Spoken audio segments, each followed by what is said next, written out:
నువ్వుట్రా అర్ధరాత్రి ఆవాల్లో మట్టిగడ్డలు ఎరుగునే నా కొడక, అడుక్కు తినేవాడి చేతుల్లో చిప్పలెత్తుకుపోయా నా కొడక. చావురా చావు నిన్ను. ఒరే గుర్ఖా, ఈ దౌర్భాగ్యుని తీసుకెళ్లి గేట్ అవతల చెత్తకుండీలో వెళ్ళండి అమ్మా, వెళ్ళండి అమ్మా. అమ్మో, ఇప్పుడు నన్ను నేను ఇబ్బంది పెట్టకు. నాలుగు వేల కొట్టాడు చండాలు. అమ్మా. Good morning madam. Good morning. ఈరోజు సపా మేడం. ముఖ్యమైన లెటర్స్ ఏమైనా ఉన్నాయా? మిగిలినవన్నీ రొటీన్ మేటర్సేనండి. ఇది మాత్రం లేబర్ మినిస్టర్ నుండి వచ్చింది. ఏమిటిది? ఒక అతను కులం విషయంలో అబద్ధం ఆడి రిజర్వేషన్ కేటగిరీలో రోడ్లు ఊడ్చే కార్మికుడిగా ఉద్యోగం చేస్తున్నాడట. అతని గురించి విచారణ జరపమని మీకు ఉత్తరం. ఎవరతను? మీ అన్నయ్య గారు.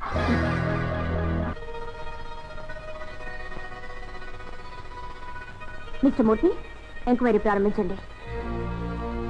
దేవుని ఎదుట ప్రమాణం చేసి అంతా నిజమే చెప్తాను, అబద్ధం చెప్పను.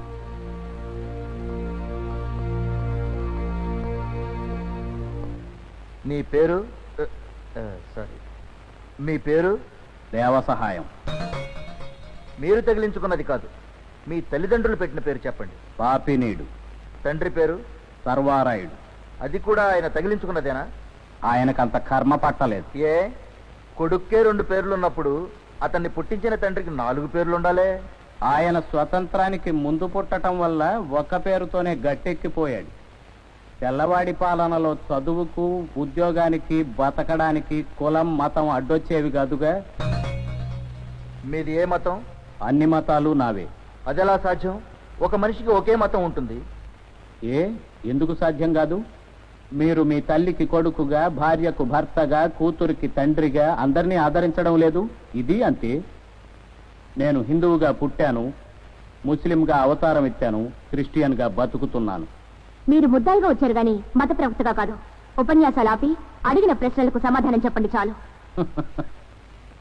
ముద్దాయిగానైనా ఇన్నాళ్లకు తోడబుట్టిన చెల్లెలితో మీరు అనిపించుకునే గౌరవం పొందినందుకు చాలా సంతోషంగా ఉంది. సరే, అడగండి, చెప్తాను. మీరు చేసింది తప్పని ఒప్పుకుంటారా? ఒకటేమిటి, చాలా తప్పులు చేశాను.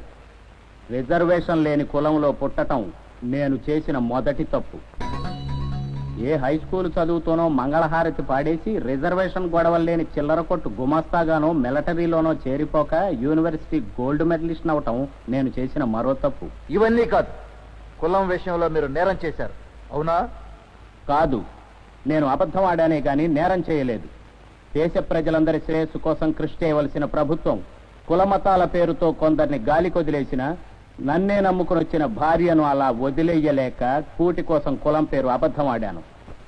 ఆత్మరక్షణ కోసం హత్య చేసిన తప్పు కాదంటారే, మరి ఒక కుటుంబం బతకడం కోసం నేను అబద్ధం ఆడితే అది నేరం ఎలా అవుతుంది? మీరు చేసింది నేరం అవునా కాదా అని నిర్ణయించేది వారు, మీరు కాదు. కోపడకండి సార్, నా వాదన వినవలసిన బాధ్యత మీకుంది. ఒక్క అబద్ధం ఆడటమే నేను చేసిన ఘోరమైన నేరమైతే ఎలక్షన్లకు ముందు నోటికొచ్చినట్టు వాగ్దానాలు చేసే నాయకులు తీరా మంత్రి అయ్యాక ఒక్క పని చెయ్యకపోతే అది అబద్ధాల బతుకు కాదా? అది తప్పు కాదా? మరి ఏనాడైనా ఏ మంత్రికైనా అతడి అబద్ధాల బుద్ధికి మీరు శిక్ష వేశారా? చెప్పండి. అది ఇక్కడ అనవసరం. కాదు, అవసరం. ఒక్క అబద్ధం ఆడి ఉద్యోగం సంపాదించడమే నేరమైతే ఇష్టం వచ్చినట్టు అబద్ధాలాడి లక్షలాది ప్రజల్ని మోసగించడం ఇంకెంత తప్పు?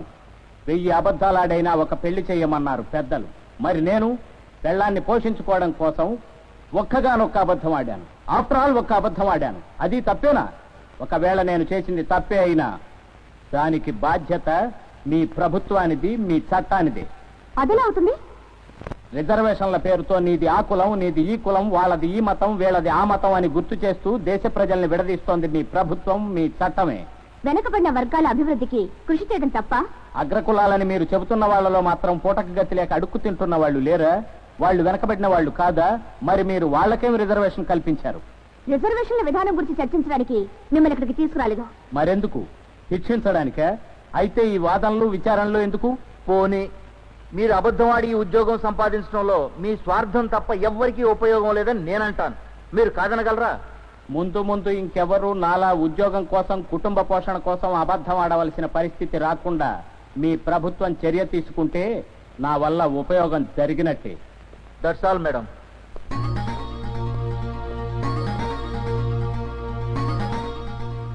కులం విషయంలో అబద్ధవాడి ఉద్దేశపూర్వకంగా అధికారులను తప్పుదోవ పట్టించినందుకు ఐపీసీ సెక్షన్ 197 ప్రకారం ముద్దాయికి 3 సంవత్సరాల కారాగార శిక్ష విధించడమైనది.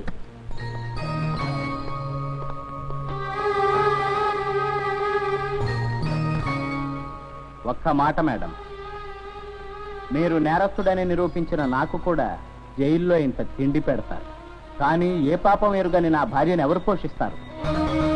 ప్రజాశ్రేయస్సు కోరే మీ ప్రభుత్వమా? రిజర్వేషన్లకు చోటు కల్పించిన మీ చట్టమా? నన్ను నేరస్తుడన్న మీ న్యాయమా? ఎవరు? మిస్టర్ కమాన్.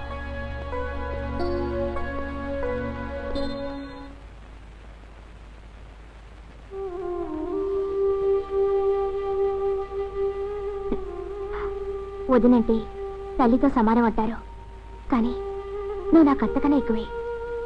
అలిగి అత్తవారింటికి చెడి చిల్లరింటికి వెళ్ళకూడదన్నారు, కానీ కూతురింటికి వెళ్ళకూడదని చెప్పలేదుగా. అన్నయ్య తిరిగి వచ్చే వరకు నువ్వు నాతోనే ఉండు గాని రా. ఏమండి? ఊరుకో సౌందర్య, ఒక అరగంట ప్లీజ్. ఇవాళ ఒక్కరోజు తప్పదు కానీ లేవండి. నా బంగారు కొండ కదూ, చెప్పినట్టు వినాలి. పావు గంట ఆగి లేస్తాను, సరేనా? Please darling. గుడికెళ్ళ తలుచుకున్న వాళ్ళెవరు పొద్దెక్కే వరకు ఉండరు. నా బుచ్చి కదూ, లేవండి. గుడికా? ఇప్పుడా? చక్కగా తలంటుకుని కొత్త బట్టలు వేసుకుని. తలంటి కూడానా? తప్పదు కన్నా, ఇవాళ మన పెళ్లి రోజు కదా. లేవండి లేవండి. ఆగాగు, మన పెళ్లి రోజు నేను నీకు ఇచ్చే ప్రెజెంటేషన్ ఏమిటో తెలుసా? ఏమిటి? ఏమిటంటే పాడు గుడికి వెళ్ళిపోతే పాడు పనులు ఏమిటండి? ఇంకోసారి స్నానం చేయించలేవాయ్. మన రాష్ట్రానికి కరెంటు కోత అయితే ఉంది కానీ నీళ్ల కరువు ఇంకా లేదుగా. ఉండండి, ఫోన్ వచ్చింది, చూసొస్తాను. హలో, లైన్ లో ఉండండి. ఎవరు? కలెక్టర్ అమ్మా. Good morning madam. Oh yes, దానికే ఉంది, జస్ట్ అరగంటలో అక్కడ ఉంటాను. Okay madam, okay.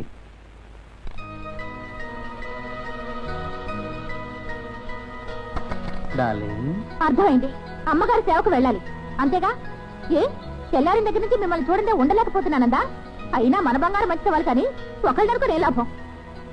అది కా సౌందర్య. ఇప్పుడు నేనేమన్నానండి? వెళ్ళండి.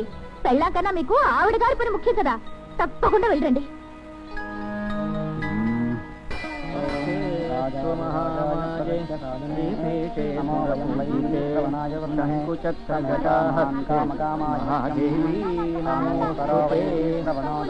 ఇదిగో పంతులు గారు.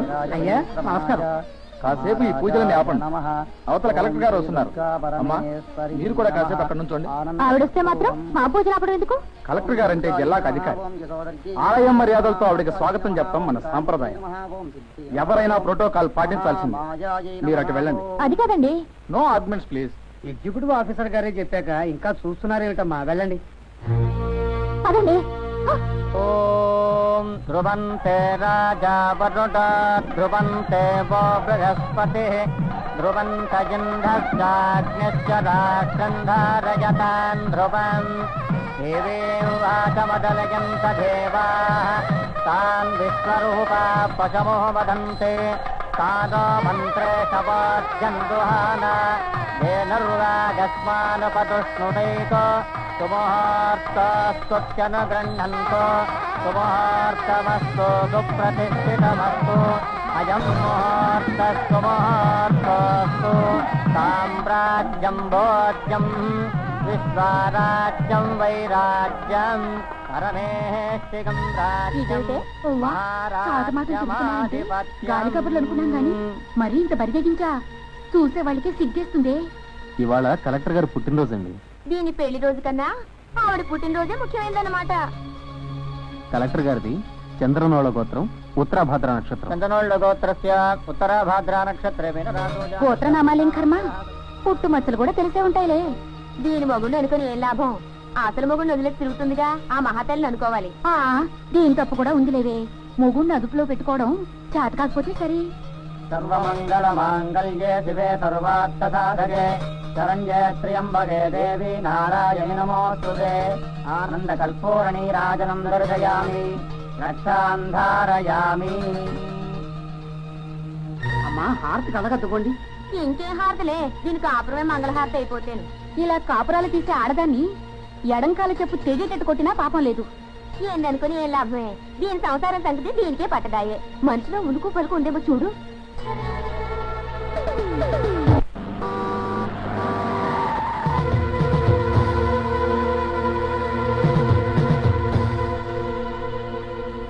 ఎవరమ్మా మీరు? ఎవరు కావాలి? సీత కోసమేమో. కోసమే లేదా ఆ దొరస్థాని ఉంది, పిలుస్తాను, కూర్చోమ్మా. నాకేం కూర్చోడానికి కుర్చీ లేక గతి లేక ఈ కొంపకి రాలేదులే. ముందు ఆ మహాతల్లిని పిలు.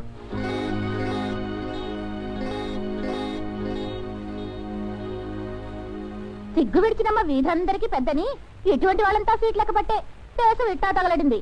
కుక్కను సింహాసనం మీద కూర్చోబెడితే మాత్రం దాని బుద్ధి ఎక్కడికి పోతుంది? ఎందుకంటే అంత పెద్ద మాటలు. ఆహా, మరి ఆ మహాతల్లి చేస్తున్న పనిలో కలెక్టర్ ఉద్యోగం అడ్డు పెట్టుకుని కాపురాలు తీయచ్చా?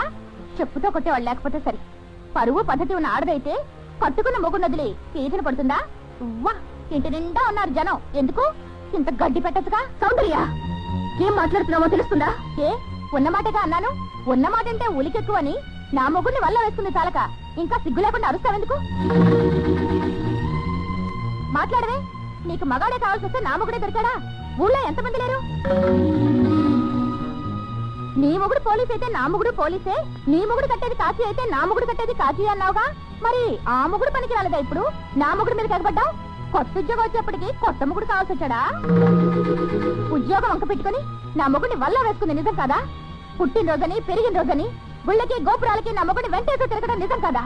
చీటికి మాటికి వేళ పడా లేకుండా నా ఇంటికి ఫోన్ చేసి నా మొగుడిని పిలిపించుకోవడం అబద్ధమా? ఆహా, ఏం అడిగారండి మీరు? కానీ అపోజిషన్ లో కూర్చుంటే తెల్లారేటప్పటికల్లా ఏ గవర్నమెంట్ అయినా ఢమాల్ జెండా తీసిపారేసిందే. అసలు ప్రపంచ చెత్త ప్రశ్నల పోటీని ఏదైనా పెడితే మీకేనండి ఫస్ట్ ప్రైజ్. గిరీశం, మర్యాద, give respect and take respect. Girisham గారు అని పిలవాలి. ఒకవేళ గిరీశం గారు అని తెలుగులో పిలవడానికి ఇబ్బందిగా ఉందనుకోండి, సింపుల్ గా ఇంగ్లీష్ లో మిస్టర్ గిరీశం అని పిలవచ్చు. ఏమన్నారు మిస్టర్ సౌందర్య గారు? మా ఆవిడ మీ ఆయన కలిసి గోళ్ళకి గోపురాలకి తిరిగారా? అంతేగాని లాడ్జింగ్లకి హోటల్ రూమ్లకి కాదుగా. మా ఆవిడ మీ ఆయన్ని వేళాపాడా లేకుండా ఫోన్ చేసి పిలిపించుకుంది. అదేగా మీ పాయింట్. ఎక్కడికి పిలిపించుకుంది? ఆఫీస్కే గాని ఇంటి దాకా పిలిపించుకుని బాత్రూమ్ దాకా రానివ్వలేదుగా. మీ ఆయన ఇంట్లో లేనప్పుడు కూడా నేను బెడ్రూమ్ నుంచి బాత్రూమ్ దాకా ఎక్కడైనా తిరిగాను. ఇదంతా చూసిన వాళ్ళు ఏమనుకోవాలి? ఎస్పీ గారేమనాలి? అయినా ఎవ్వరూ ఏమీ అనలేదు. ఎందుకంటేనండి, అందరూ మీ అంత నీచంగా ఆలోచించరు గనక. చాలేవయ్యా, పెళ్ళాన్ని కాపురాన్ని పిలుచుకోలేక తవట దద్దమలా కూర్చుంది చాలక నాకు నీతో చెప్పొచ్చావా? అనవసరంగా నోరు పారేసుకోకండి మిస్టర్ సౌందర్యాదేవి. ఒరే వంశోద్ధారక, నువ్వు ఆగరా, నేను చెప్తాను. చూడమ్మా, ఇప్పుడు నువ్వు వాడేవే చవట దద్దమ్మా అని, ఆ మాట నీకు అర్థం తెలుసమ్మా? ఇప్పుడు చాలా తక్కువ మందికి ఆ మాట వాడాలమ్మా. పెళ్ళాన్ని నోటికి భయపడి ఎదురు చెప్పలేని వాళ్ళకి, కట్టుకున్న ఆడది ఇల్లు పట్టునట్టు తిరుగుతున్నా సరే పళ్ళెత్తు మాట అనలేని వాళ్ళకి, బరి తెగించిన ఆడదానికి పళ్ళు రాలకొట్టి చేతిలో పెట్టలేని వాళ్ళకి, ఇంతెందుకమ్మా టూకీగా చెప్పాలంటే గజ్జల గుర్రంలా పరాయి వాళ్ళ ఇళ్ళకొచ్చి కాలు దువ్వడానికి ఆలోచించిన నీ మొగుళ్ళు లాంటి వాళ్ళు ఉన్నారే, వాళ్ళని చవట దద్దమ్మ అనొచ్చమ్మా. ఇదిగో ముసలాయనా. అమ్మ కుర్ర కుంక, ఎంత మాట అన్నావు? అవును, నేను ముసలాయన్నే. కానీ నా కూతురు వయసులో ఉన్న నువ్వు నోటికొచ్చేట్టుగా ఆవాకులు చవాకులు పేలుతూ ఉంటే చంప పగలగొట్టాలనిపిస్తోంది. కాకపోతే కొంచెం ఆలోచిస్తున్నాను. అది నీ వల్ల కాదు, నన్ను కన్న తండ్రి కట్టుకున్న మొగుడే ఆ పని చేయలేకపోయారు. అందుకే ఓట్లకి తల రంకెలేస్తున్నావు. చూడు, నీ పిచ్చి చేస్తల్ని వెర్రి వాగుని చూస్తూ సహించి సంకనేసుకోవడం మీ వాళ్ళు చేయొచ్చేమో, కానీ ఇంకొక క్షణంలో నువ్వు బయటకు నడవకపోతే నిన్ను మెడబట్టుకు బయటకు గెంటాల్సి వస్తుంది. వెళ్ళు, బయటకు వెళ్ళి. ఇదిగో, నన్నేమనుకుంటున్నావో? ముందు నువ్వు బయట కాలు పెట్టి మాట్లాడవే. వీధి కుక్కల్లాగా మురిగే నీలాంటి బజారు మనుషులతో మాట్లాడాల్సిన గతి నాకు లేదు. వెళ్ళి దిక్కు చెప్పురా. చూస్తాను, నీ అంత చూస్తాను. వెళ్ళవే పిల్లకాకి. అమ్మా సీత, దాని గురించి నువ్వేం పట్టించుకోకమ్మా. ఏనుగు వెళ్తూ ఉంటే కుక్కలు మురుగుతాయి, వాటి గురించి మనం పట్టించుకుంటామా? ఇది కూడా అంతే.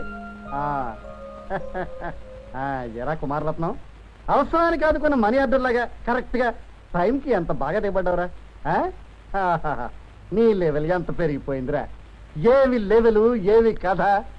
ఏ ఎస్పీ పెళ్ళం మూలాన్ని పెళ్ళాన్ని ఇంట్లోంచి వెళ్ళగొట్టావో ఆ శిఖండికే ఎదురు తిరిగి నువ్వు సమాధానం చెప్పావు చూడు. అప్పుడే నువ్వు నా దృష్టిలో ప్రత్యేక తపాలా బిల్ల విడుదల చేయాల్సినంత ఎత్తుకు ఎదిగిపోయావురా రేయ్ ఏ నుంచి అది నీ పెళ్ళాం నువ్వు భర్తవి మీ సంసారం మధ్యకి నేను రానంతే నాన్న నిజంగానా నీ తోడురా